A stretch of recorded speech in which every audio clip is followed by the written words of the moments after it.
أشهد أن لا شريك له وأشهد أن محمدا عبده ورسوله نبينا محمد صلى الله عليه وسلم رب اشرح لي صدري ويسر لي أمري واحلل عقدة من لساني يفقهوا قولي ربنا زدنا علما ربنا زدنا علما ربنا زدنا علما اللهم فقنا في الدين اللهم فقنا في الدين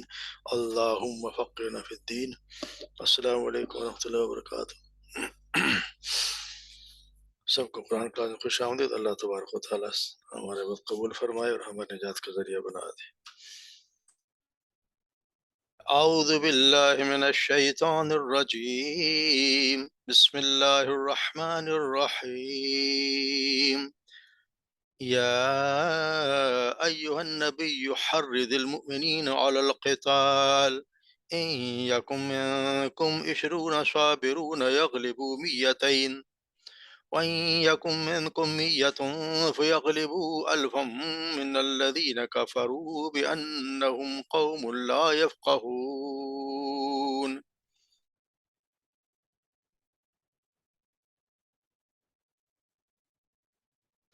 الآن خفف الله عنكم وعلم أن فيكم ضعفا فإن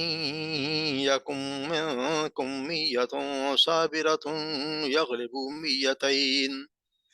وإن يكن منكم 1000 يغلبوا 2000 بإذن الله والله مع الصابرين. ما كان لنبي أن يكون له أسرى حتى يسكن في الأرض تريدون أرض الدنيا والله يريد الآخرة والله عزيز حكيم. لولا كتاب من الله سبق لمسكم فيما أخذتم عذاب عظيم فكلوا مما غنمتم حلالا طيبا واتقوا الله إن الله غفور رحيم. صدق الله العظيم.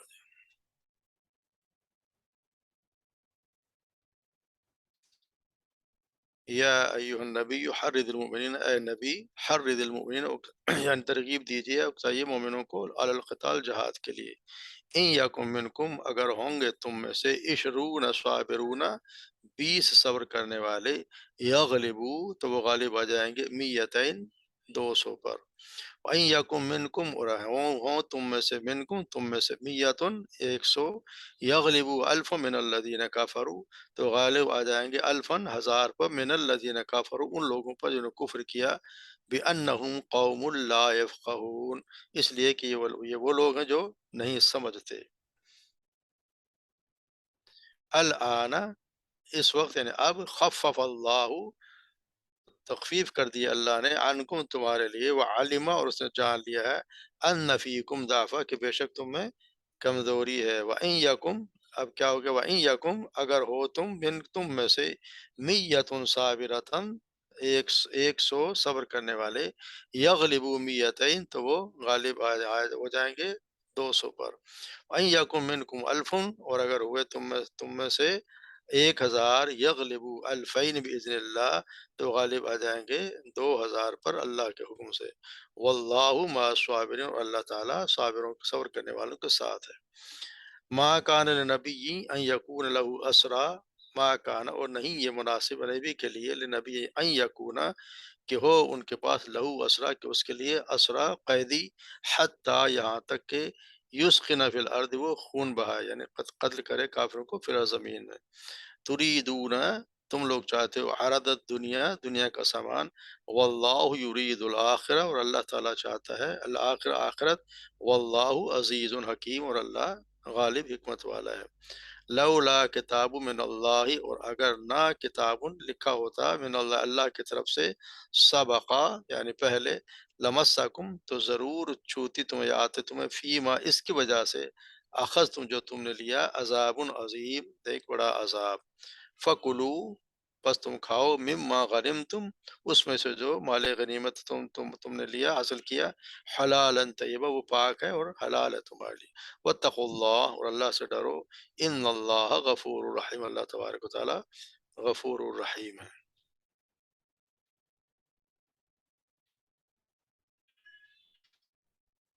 تو یہاں ہم دیکھ رہے ہیں کہ اللہ تعالیٰ نے یہاں پہ مومنوں کو، اللہ نے آپ صلی اللہ علیہ وسلم کو حکم دیا ہے کہ مومنوں کو آپ تیار کریں، ترغیب دیں، یعنی کہ ان کو خوب رغبت پیدا کریں، شوق پیدا کریں، اور القتال یعنی جنگ کے لیے، یعنی اس کے لیے آپ ان کو جہاد کے لیے، لڑائی کافروں سے جنگ کے لیے ابھاریں، ان کو ترغیب بھی دیں، ان کو شوق پیدا کریں۔ اس کے بعد صلی اللہ علیہ وسلم جو ہے وہ جنگ سے پہلے صحابہ کرام کو جنگ کی رغبت دلایا کرتے تھے، اس کی فضیلت بیان کرتے تھے، بتایا کرتے تھے جنگ میں کیا کچھ اللہ تبارک و تعالیٰ نے جو جنگ کرے گا اس کے لیے کیا کچھ انعامات رکھے ہیں، جو یا تو غازی بنے گا تو اس کے لیے ویسے انعامات ہو جائے گا، شہید ہو گیا تو جنت میں جائے گا، کیونکہ تو شہید ہو گیا اللہ کی راہ میں وہ تو سیدھا جنت میں جائے گا۔ حضرت ابو بکر بن ابو موسیٰ بیان کرتے ہیں کہ میں نے اپنے باپ سیدنا ابو موسیٰ شریع کو فرماتے ہوئے سنا، اس وقت دشمن جو تھا مقابلہ سے کر رہے تھے، تو انہوں نے کہا کہ رسول اللہ نے فرمایا کہ بے شک جنت تلواروں کے سایوں تلے ہے، یعنی جنت جو ہے وہ تلواروں کے ساتھ ہے۔ اس کے ایک یہ سن کر ایک شخص کھڑا اور کہنے لگا، اے ابو موسیٰ کیا یہ بات تم رسول اللہ صلی اللہ علیہ وسلم سے خود سنی ہے؟ انہوں نے کہا کہ جواب دے ہاں۔ اس پر اپنے ساتھیوں کی طرف پلٹا اور اس نے انہیں الوداع السلام کہا، اور پھر اس اپنی تلوار کو نام توڑ کر پھینک دی اور ننگی تلوار لے کر دشمن کی طرف بڑھا اور لڑتا ہوا شہید ہو گیا۔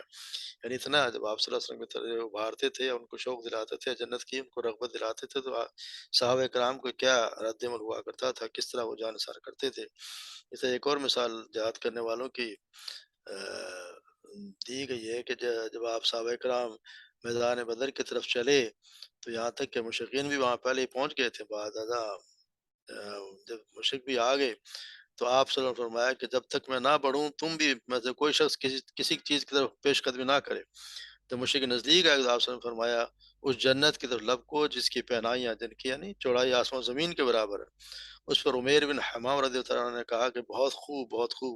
آپ صلی اللہ علیہ وسلم نے فرمایا تم نے یہ کیوں کہا کہ بہت خوب، بہت خوب؟ ان کا کہ اس امید پر کہ ان کو یا اللہ جو جنت وہ ہے جس کی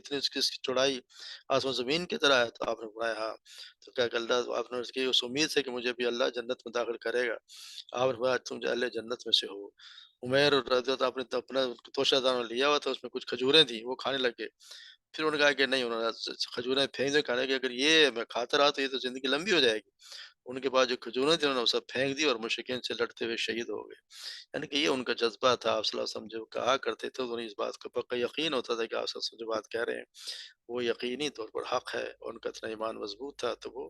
اپنی جان کی پرواہ نہیں کرتے تھے، کیونکہ انہیں پتا ہوتا کہ ہم کس مقصد کے لیے جان دے رہے ہیں۔ تو یہاں کہا جائے اے نبی حرض المؤمنین علی القتال،